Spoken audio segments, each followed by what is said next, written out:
Olá, meus queridos alunos.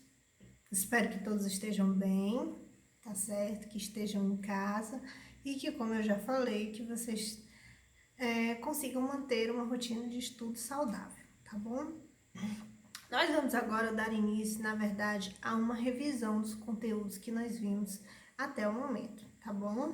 Então, eu vou começar pelo Renascimento, depois nós vamos estudar a Reforma, Contra-Reforma e assim por diante, certo? Então, assim, a princípio, nós vamos falar sobre Renascimento, trazer um pouquinho ainda do conceito, de questão de contexto histórico, para que a gente entenda a base desse movimento artístico.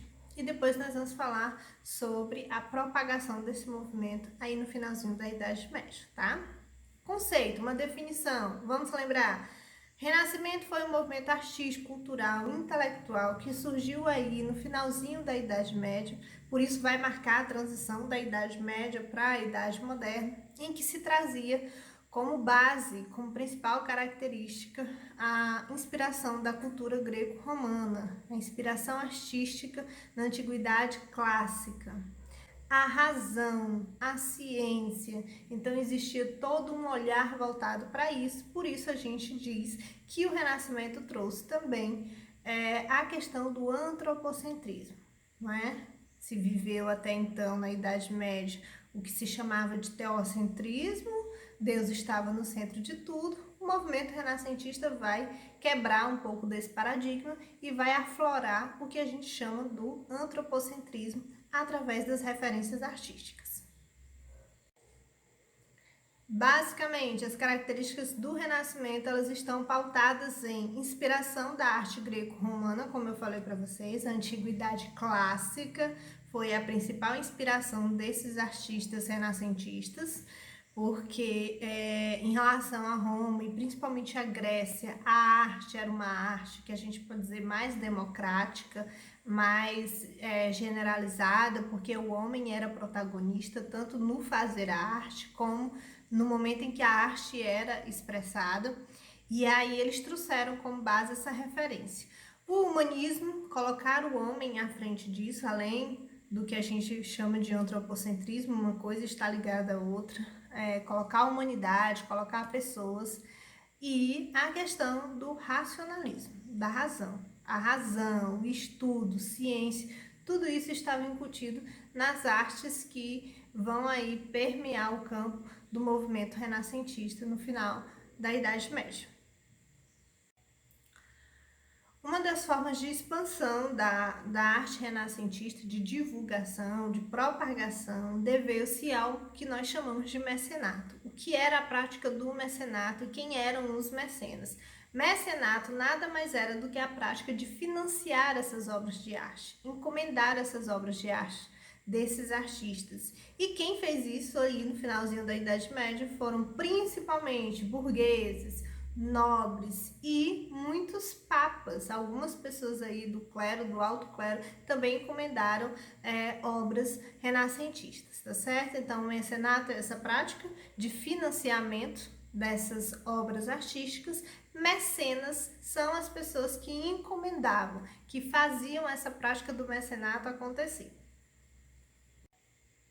Vocês devem lembrar que no estudo sobre o Renascimento nós falamos das principais bases desse movimento, que são classicismo, hedonismo, naturalismo e o racionalismo, tá certo? O classicismo é justamente essa referência que se tem da antiguidade clássica nas artes da Grécia e da antiga Roma. Então, assim, eram artes em que, sobretudo na Grécia, existia como protagonista o homem, a anatomia, a própria nudez. Então, eles tinham essa base muito forte e eles tiveram como referência essa arte que foi tão promovida durante a Grécia Antiga e a Roma Antiga. Então, esse classicismo ele faz referência à arte clássica, que é a principal inspiração dos artistas renascentistas do final da Idade Média, tá? O hedonismo é uma outra base desse renascimento, porque faz referência a se fazer aquilo que dá prazer. Então a arte ela assumia um papel muito significativo, porque a arte ela era um fruto do prazer do artista, o que na verdade ele queria produzir, o que ele queria retratar. Então, na verdade, é algo que vai quebrar paradigmas em relação à arte até então propagada e criada durante quase toda a Idade Média, que a gente viu uma arte muito voltada para o divino, para o sagrado, como vocês sabem. Então, o hedonismo, na verdade, é esse culto ao prazer, é fazer referência àquilo que se quer pintar, que se quer fazer, o que se quer criar, independente dessa interferência ou influência religiosa por parte da igreja. Basicamente, as características do Renascimento elas estão pautadas em inspiração da arte greco-romana, como eu falei para vocês, a antiguidade clássica foi a principal inspiração desses artistas renascentistas, porque em relação a Roma e principalmente a Grécia, a arte era uma arte que a gente pode dizer mais democrática, mais generalizada, porque o homem era protagonista tanto no fazer a arte como no momento em que a arte era expressada, e aí eles trouxeram como base essa referência. O humanismo, colocar o homem à frente disso, além do que a gente chama de antropocentrismo, uma coisa está ligada à outra, colocar a humanidade, colocar pessoas, e a questão do racionalismo, da razão. A razão, o estudo, ciência, tudo isso estava incutido nas artes que vão aí permear o campo do movimento renascentista no final da Idade Média. E por fim, o racionalismo, que quer dizer razão. A razão vai ser impregnada nessas artes que serão produzidas pelos artistas renascentistas. Eles trazem muito do real, daquilo que é fruto de um estudo, de uma pesquisa, daquilo que pode ser comprovado. É uma das principais características do Renascimento, é a racionalidade, é a cientificidade, e isso vai contrapor toda uma ideologia religiosa que está muito impregnada ainda nos moldes tradicionais da Idade Média, que é os dogmas católicos, os dogmas religiosos, tá certo? Então, assim, tanto o racionalismo como o hedonismo, o naturalismo, o antropocentrismo, tudo isso, na verdade, vai contrapor essa questão do pensamento religioso. Então, assim, o Renascimento, ele serve para quebrar um padrão artístico, e ele faz isso no finalzinho da Idade Média. E por fim, nós vamos ver as 3 fases pelas quais passam o Renascimento, que é 300, 400 e 500, assim denominados pelos italianos. A fase intitulada de 300 faz referência ao que foi constituído como base desse renascimento no século XIV. 400, século XV. 500, século XVI.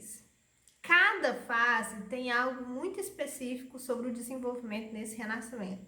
Por exemplo, essa primeira fase, que corresponde ao século XIV, é onde tudo começa. Então, nós vamos especificamente falar da Itália e da cidade de Florença. Florença vivia um incentivo comercial muito grande, ela era muito ativa comercialmente falando por conta do comércio marítimo através do mar Mediterrâneo. Então, assim, é lá que surge o Renascimento. O berço do Renascimento é a cidade de Florença, em Itália. Só que o Renascimento vai se propagar depois disso. Então, essa primeira fase do 300 está mais relacionada ao início do Renascimento.